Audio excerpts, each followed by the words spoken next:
জানো কাল না দুপুরে খাওয়া দাওয়ার পরে আমি না আমার নিজের রুমে চুপচাপ বসে বসে টিভিতে একটা মুভি দেখছিলাম। তো হঠাৎ করে না আমার ভাই আমার কাছে এসে আমার হাতে একটা চার্জের বোতল ধরিয়ে দিল। তো প্রথমে তো না আমি অনেক বেশি খুশি হয়ে গেছিলাম। আমি বললাম, বাবা তুই এটা আমার জন্য এনেছিস? তখন বলে, কে তোর জন্য এনেছে? এটা দিয়ে তুই আমাকে আইসক্রিম বানিয়ে দিয়ে বলে এনেছিস।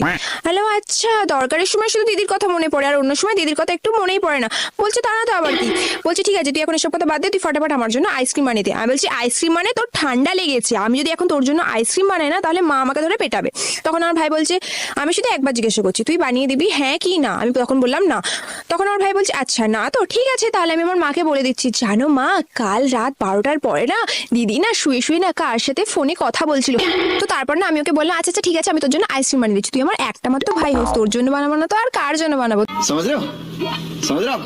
समझ रहे हो ना? তো তারপর না আমি তাড়াতাড়ি করে ওর জন্য চুপা চিপস আর চার্জ দিয়ে একটা আইসক্রিম বানিয়ে নিয়েছি। আর জানো আইসক্রিমটা তো ভালো করে জমতেও দেয়নি, তার আগেও বের করে খেয়ে নিয়েছে। বাই দ্য ওয়ে, তোমাদের ভাই বোনেরাও কি তোমাদের এরকম ভাবে ব্ল্যাকমেল করে?